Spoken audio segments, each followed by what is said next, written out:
హనుమకొండ జిల్లా ఐనవోలు మండల గ్రామ పంచాయతీ సర్పంచ్ బరిలో నిలిచిన బీఆర్ఎస్ బలపరిచిన అభ్యర్థిగా చదువుకునే అభ్యర్థి గ్రామ సమస్యలు తెలిసిన తనను కత్తెర గుర్తుపై ఓటు వేసి భారీ మెజార్టీతో గెలిపించాలని అభ్యర్థి గడ్డం రఘువంశీ ప్రజలను కోరారు. ఈ సందర్భంగా ఆయన మాట్లాడుతూ ప్రజలకు సేవ చేయాలని ఉన్నత చదువులు చదివి ఉస్మానియా యూనివర్సిటీలో చదివి తెలంగాణ పోరాటంలో జేఏసీ ఏర్పాటు చేసి తెలంగాణ కోసం కృషి చేసినట్టు తెలిపారు. గ్రామ అభివృద్ధి లక్ష్యంగా ఎజెండాతో దృఢ సంకల్పంతో ముందుకు సాగుతానని తెలిపారు.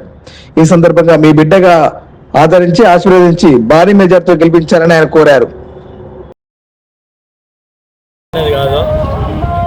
గ్రామ అభివృద్ధిలో ఒక యువకుడుగా తెలంగాణ ఉద్యమంలో హైదరాబాద్ ఉస్మానియా విశ్వవిద్యాలయం కేంద్రంగా మా బీఆర్ఎస్ బలపరిచినటువంటి గడ్డం రఘువంశీ అనేటువంటి అభ్యర్థి ఉస్మానియా విశ్వవిద్యాలయంలో తెలంగాణ కోసం దెబ్బలు తిని కేసుల పాలై జైలుకు పోయినటువంటి వ్యక్తి, తెలంగాణ కోసం ఉద్యమించినటువంటి వ్యక్తి రఘువంశీ ఈరోజు వాళ్ళ మాతృభూమికి ఏదైతే ఐనవోలులో పుట్టి పెరిగినటువంటి ఐనవోలుకు ఏదైతే అభివృద్ధి పథంలో ముందుకు తీసుకుపోవడానికి తన వంతు బాధ్యతగా ఈరోజు సర్పంచ్ ఎన్నికలలో ఈరోజు ఐనవోలు గ్రామ పంచాయతీ ఎన్నికల్లో భాగంగా తను నిల్చోవడం జరిగింది. ఈరోజు చూసుకున్నట్లయితే ఈ ఐనవోలు ప్రశాంతంగా ఉండాలన్నా, ఈరోజు తెలంగాణ రాష్ట్ర ప్రజానీకం కొలిసేటువంటి ఐనవోలు మల్లన్న గుడి కూడా ప్రశాంతంగా ఉండాలి, అభివృద్ధి పథంలో ముందుండాలంటే మా సోదరుడు గడ్డం రఘువంశీ గారి కత్తెర గుర్తుకే ఈ గ్రామ ప్రజలంతా కూడా ఓటేయాలని చెప్పేసి కూడా మేము బీఆర్ఎస్ పార్టీ నాయకులుగా మేము అభ్యర్థించడం జరిగింది. ఎక్కడికి వెళ్ళినా ఏ అవ్వని అడిగినా, ఏ అక్కని అడిగినా, ఏ అన్నని అడిగినా, ఏ తమ్ముని అడిగినా మొన్నటి ఎమ్మెల్యే ఎన్నికలలో మీ బీఆర్ఎస్ పార్టీకి ఓట్లు వేయకుండా మేము కేసీఆర్ గారిని మోసం చేసి ఈరోజు మేము ఇబ్బందులు పడుతూ ఉన్నాం. మళ్ళొక్కసారి అటువంటి మేము తప్పు చేయకుండా కేసీఆర్ గారు పంపిన ఉద్యమ బిడ్డ ఉస్మానియా యూనివర్సిటీలో మా కోసం తెలంగాణ కోసం కొట్లాడిన ఈ ఉద్యమ బిడ్డను కనుక మా ఐనవోలులో కనుక గెలిపించుకుంటే మా తలలో నాలుకలాగా ఉన్నత విద్యావంతుడు, యూనివర్సిటీలో చదువుకున్నటువంటి వ్యక్తి, మంచి చెడేందని తెలిసిన వ్యక్తి ఈ ఐనవోలు గ్రామ ప్రజల కష్టసుఖాల్లో భాగస్వామ్యం అవుతాడు, అభివృద్ధి పథంలో ముందుకు తీసుకెళ్తాడని చెప్పేసి కూడా ప్రతి ఒక్కరు కూడా అనుకుంటా ఉన్నారు. దానిలో భాగంగానే ఎల్లుండి 14వ తారీఖు జరగబోయే ఎన్నికల్లో భారీ మెజార్టీతో ఊహించక దానికంటే ఎక్కువ కూడా ఈ కత్తెర గుర్తు రఘువంశీ గారికి ఈ గ్రామ ప్రజలు కూడా ఓట్లేసి గెలిపిస్తారు. ముఖ్యంగా కూడా మేము ఎందుకంటే హన్మకొండ నుంచి వచ్చి ఒక ఉద్యమకానికి మీకు ఈరోజు బీఆర్ఎస్ పార్టీ ఎందుకు ప్రచారం చేస్తూ ఉన్నట్టే తెలంగాణ కోసం కొట్లాడినటువంటి వ్యక్తి, సమస్యలు తెలిసినటువంటి వ్యక్తి, రేపు సర్పంచ్ అయితే ఐనవోలును అభివృద్ధి పథంలో ముందుకు తీసుకెళ్తాడు కనుక అన్ని అవగాహన ఉన్న వ్యక్తి అనే మేము ఈరోజు అధికార పార్టీకి కూడా ఢీకొట్టా ఉన్నాం. గతంలో పనిచేసిన అధికార పార్టీలో ఉన్న వాళ్ళు ఏం చేశారు, ఈ ప్రాంతంలో ఎంపీటీగా చేసి అనేకమైనటువంటి అవినీతి అక్రమాలు చేసినటువంటి వ్యక్తి ఇలా కాంగ్రెస్ పార్టీలో ఉన్నాడు. అటువంటి వ్యక్తిని ఓడించి ఉన్నత విద్యావంతుడైనటువంటి రఘువంశీని గెలిపించాలని చెప్పేసి కూడా మేము పిలుపునిస్తా ఉన్నాం. మరొకసారి చెప్తా ఉన్నాం, ఐనవోలు గుడి, ఐనవోలు ప్రజలు, ఐనవోలు గ్రామాభివృద్ధి జరగాలంటే గడ్డం రఘువంశీతోనే అవుతుంది. కాబట్టి దయచేసి ప్రజలంతా కూడా కత్తెర గుర్తు కోటేయాలని ప్రార్థిస్తా ఉన్నాం. ఉద్యమ బిడ్డ మాకు ఈరోజు మాకు వచ్చిన ఇన్ఫర్మేషన్ ప్రకారం మేము 100% మెజార్టీతో మేము ముందుకెళ్తున్నాము.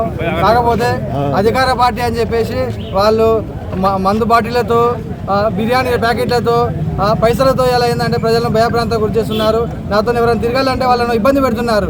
ఎందుకు తిరుగుతున్నా అని చెప్పేసి ఫోన్ చేసి భయపడిస్తున్నారు.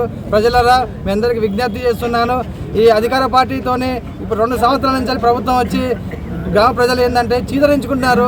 ఒక్క పని అయితే లేదు, పట్టించుకునే నాదులు లేడు. గ్రామ పంచాయతీ అయినా ప్రజల వ్యవస్థ అయినా కూడా ఈరోజు చాలా దౌర్భాగ్య పరిస్థితిలో ఉన్నది. దయచేసి ప్రజలారా గ్రామానికి సేవ చేయాలనే ఉద్దేశంతో ఒక ఉద్యమకారుడిగా ఈరోజు నేను గత 2-3 సంవత్సరాల నుంచి గ్రామంలో సమస్యల మీద పరిష్కరించుకుని నేను పనిచేసుకుంటూ వస్తున్నాను. దయచేసి ప్రతి ఒక్కరికి పేరు నమస్కరిస్తున్నాను.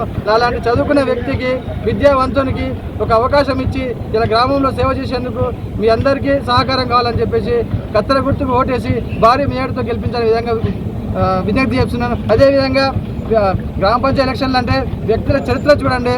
నేను ఒక చదువుకునే వ్యక్తిని, మరి ఎదురు వ్యక్తి ఏందనేది ప్రజలు గుర్తించాలి. నాకు ఎలాంటి భూ కబ్జా ఆరోపణలు లేవు, నాకు దందాలు, ల్యాండ్ సెటిల్మెంట్ లేవు, మంది మీద పడి దౌర్జన్యం చేసే వ్యక్తిని కాదు. చదువుకునే వ్యక్తిని, గ్రామానికి సేవ చేయాలనుకునే వ్యక్తిని. నాకు లిక్కర్ మాఫియా తెలియదు, గ్రామంలో చిల్లర కథలు నాకు తెలియదు, మంది కుప్పలు పుచ్చడం మాత్రం అసలే కాదు. దయచేసి ప్రజలందరూ విజ్ఞప్తి చేస్తున్నాను, మంచి వ్యక్తిని ఎన్నుకొని గ్రామాన్ని అభివృద్ధికి తోడ్పడగలరని విజ్ఞప్తి చేస్తున్నాను.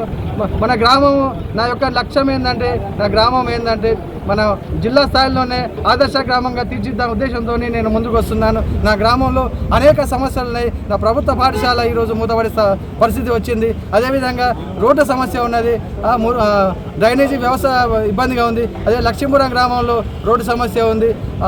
దాంతోపాటు గ్రామంలో మా కేసీఆర్ గవర్నమెంట్ ఉన్నప్పుడు రైతు బంధు అని వేసిండ్రు. ఇప్పుడు కాంగ్రెస్ గవర్నమెంట్ వచ్చిన కాంచాలి 2 సంవత్సరాల నుంచి అనంగా ఒక్కసారి వేసిళ్ళు, అది కూడా ఎలక్షన్ల ముందు వేసిళ్ళు. దేనికోసం ఇది 7,800 రూపాయలు ఇస్తా అని చెప్పిళ్ళు, పింఛను 4,000 ఇస్తా అని చెప్పిళ్ళు. ప్రతి 6 పథకాలు అన్నీ మోస పథకాలే. ప్రజలను దయచేసి విజ్ఞప్తి చేస్తున్నాను, కత్తెర గుర్తుకు ఓటేసి నన్ను భారీ మెజార్టీతో గెలిపించాలని విజ్ఞప్తి. నా పేరు గడ్డం రఘువంశీ. నేను MA BEd చేశాను ఉస్మానియా యూనివర్సిటీలో. విద్యావంతునిగా నేను ఉద్యమంలో పాల్గొని మా గ్రామంలో కూడా ఉద్యమ కాలంలో ఒక జేఏసీ ఏర్పాటు చేసి గ్రామంలో అనేక కార్యక్రమాలు చేసి ఈరోజు తెలంగాణ వచ్చిన దానిలో నా ఒక భాగం పంచుకున్నాను. దయచేసి విజ్ఞప్తి చేస్తున్నాను, కత్తెర గుర్తుకు ఓటేసి నన్ను భారీ మెజార్టీతో గెలిపించాలని విజ్ఞప్తి.